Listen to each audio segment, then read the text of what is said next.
আজকে ঈদের আগের দিন সদরঘাটের এই মুহূর্তের অবস্থা দেখতে পাচ্ছেন।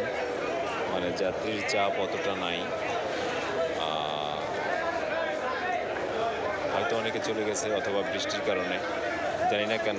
এখন যেহেতু জুমার নামাজ শেষে অনেকে হয়তোবা বিকেলে লঞ্চে যাবে বা দুপুরের যে লঞ্চগুলো আছে, দুপুরের পরপর যে লঞ্চগুলো আছে সেই লঞ্চে যাবে।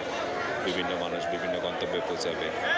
তো এখনকার এই মুহূর্তে এই অবস্থা। আমি যে লঞ্চটিতে বর্তমানে আছি ঈগল 4, অত বেশি ভিড় নাই বললেই চলে।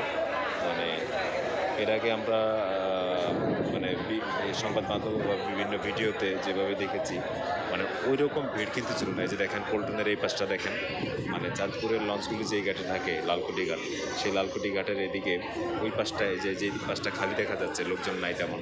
ওইদিকে কালীগঞ্জের লঞ্চগুলো থাকে, ওইদিকে তেমন একটা ভিড় নাই, হয়তো বা এই টাইমে তাদের লঞ্চ নাই। আর এই পাশটায় আমি এই যে দেখেন এইদিকে কিছুটা ভিড়, হালকা ভিড় আছে। এর ভিতরে আইন শৃঙ্খলা বাহিনীর লোকজন আছে, টেলিভিশন চ্যানেলের লোকজন আছে, যাত্রী লঞ্চ স্টাফ আছে। তো আসলে ওই অর্থে যাত্রীর ভিড় বা চাপ কিন্তু নাই বললেই চলে।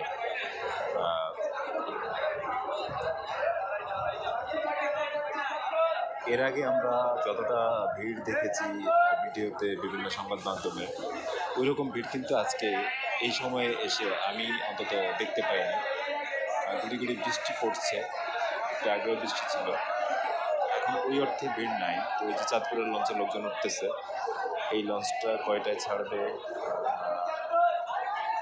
লঞ্চটা এটা 2:30টায় ছাড়বে, এটা 2:30টায় ছাড়বে,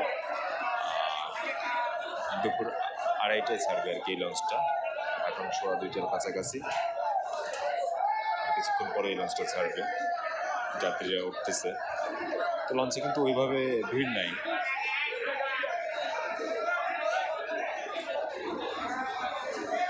এই যে এটা ঢাকা ইলিশা লঞ্চ, তারপর একটা কালীগঞ্জ। ওই অর্থে কিন্তু ভিড় নাই বললেই চলে। হয়তো বা আরও পরে বাড়তে পারে, বিকালের দিকে বাড়তে পারে, সন্ধ্যায় বা রাতে বাড়তে পারে। ওই অর্থে ভিড় নাই, তবে আছে লোকজন মোটামুটি। এর আগের দিনগুলোতে আমরা যেরকম ভিড় দেখেছি ওইরকম ভিড় কিন্তু নাই আজকে অন্তত। যেহেতু আজ দিন গেলে রাত পোহালে আগামীকাল সকালে ঈদ, আগামীকাল ঈদ। তো এখন আসলে ওই অর্থে মানুষজন নেই। যারা যাওয়ার তারা চলে গেছেন, আর যারা যাবেন তারা হয়তো আজকে রাত্রির ভিতরেই যেভাবে যাবেন, যারা লঞ্চে যাবেন বা যারা বিভিন্ন বাহনে যাবেন, তারা তাদের মতো করে যাবেন। এই হচ্ছে এখনকার বাস্তবতা।